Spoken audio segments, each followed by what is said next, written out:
boulangerie dans nos villages. Mauvaise, une bonne idée. Lancer une boulangerie dans votre village. C'est une bonne, une mauvaise idée. Il y a de cela 3 jours, n'est-ce pas, c'est le débat qui a cours dans notre forum WhatsApp, vétérans boulangerie. C'est un forum qui regroupe les vieux boulangers, les vieux opérateurs économiques de boulangerie qui ont fait faillite, qui sont en activité, ou des boulangers, techniciens boulangers qui ont 30 ans de métier. Voilà. Et dans ce forum, on essaie d'échanger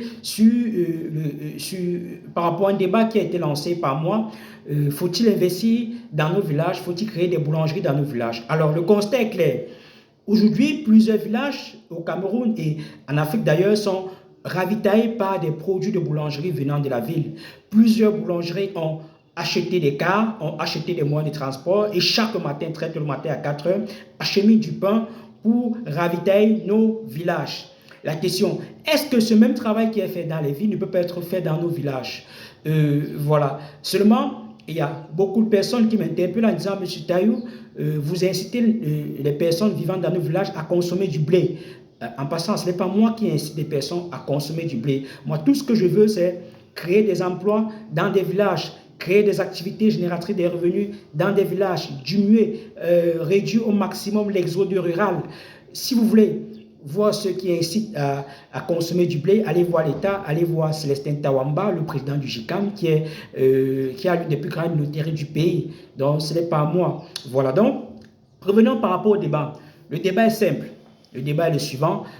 Faut-il investir dans la boulangerie dans nos villages? Déjà, quand je pose ce problème, c'est par rapport à la création d'emplois dans nos villages. Parce que, vous savez, j'ai une plateforme et beaucoup de gars de la diaspora m'écrivent pour demander dans quoi est-ce qu'ils veulent investir au Cameroun. Voilà, je préfère leur parler de ce que je maîtrise et ce dont je suis sûr que si ils respectent toutes les étapes avant de lancer le projet, ils vont réussir.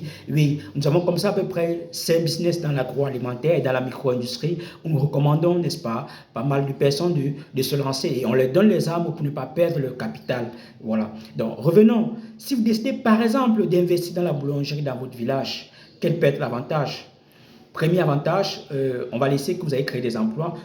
Vous allez obligatoirement aménager des routes. Pourquoi? Parce que chaque 10 jours ou chaque semaine ou ou bien 2 fois par mois, vous aurez l'obligation d'aller vous ravitailler en matière première. Oui, en boulangerie, par exemple, la matière première s'achète maximum chaque 2 jours. L'idéal, c'est chaque 10 jours, par exemple. Voilà, donc, voilà un exemple. Donc, si vous décidez d'investir dans la boulangerie dans votre village, vous allez avoir l'obligation d'aménager des routes pour permettre l'acheminement des matières premières, dont la farine.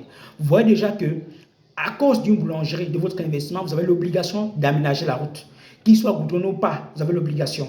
Deuxièmement, sur cette route, il y aura des véhicules qui vont circuler. Oui, parce que tout le temps, vous serez en train de faire des achats, compte tenu de la taille de votre boulangerie, vous serez en train de faire des achats, donc il y aura déjà un trafic qui doit se créer dans le village. Donc, vous n'aurez pas de choix.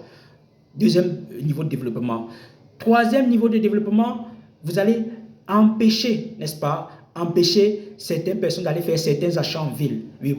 Il faut savoir que quand vous ouvrez une boulangerie, ne faites pas que la proposition de boulangerie, de pain comme produit. Oui, la boulangerie aujourd'hui s'accompagne toujours et toujours, n'est-ce pas, d'un mini supermarché. Voilà, donc, ce qui fait que vous allez réduire, n'est-ce pas, les dépenses des populations qui devraient chaque fois se rendre en ville pour faire certains achats. Ouais. Donc, il y a beaucoup d'avantages à ouvrir une boulangerie. Ce n'est pas seulement pour manger du pain, non. L'ouverture d'une boulangerie va s'accompagner, n'est-ce pas, du développement direct de beaucoup d'autres secteurs d'activité. L'ouverture d'une boulangerie va s'accompagner, n'est-ce pas, de l'évolution de votre village. L'ouverture d'une boulangerie va s'accompagner, n'est-ce pas, de la création des emplois. Imaginez, vous ouvrez une petite boulangerie et vous employez seulement 15 ou 20 personnes. Oui, très petit boulanger qui fait seulement même 10 sacs par jour. Vous allez employer 10 ou non, minimum 15 ou 20 personnes. Vous ne voyez pas que c'est déjà beaucoup? Ces 15 personnes vont peut-être nourrir peut-être 35 personnes. Si par exemple ces 15 personnes ont peut-être 5 à 6 à 7 chefs de famille, vous allez voir qu'en réalité, vous aurez impacté directement la vie de 35 personnes. Vous comprenez? Sans compter les emplois indirects que vous allez créer. Voilà. Sans compter, n'est-ce pas, les petits business que vous allez développer autour. Parce que vous aurez besoin d'acheter du carburant chaque jour. Vous aurez directement Vous voyez, si il y a un intermédiaire ou bien si il y a une station-service dans la zone, ça sera tant mieux. Si il y a un intermédiaire qui peut vous ravitailler, ça sera tant mieux. Bref, il y a des petites activités qui vont se créer, autour de votre projet. Voilà, donc créer une boulangerie dans un village n'est pas une simple vue d'esprit. Non, concrètement, ça fait avancer la société. Le marché africain. Connectez-vous sur notre chaîne YouTube pour suivre les prochaines vidéos et partagez pour ne pas rater les suivantes. Et ceux qui veulent nous consulter pour créer leur boulangerie, c'est payant bien sûr.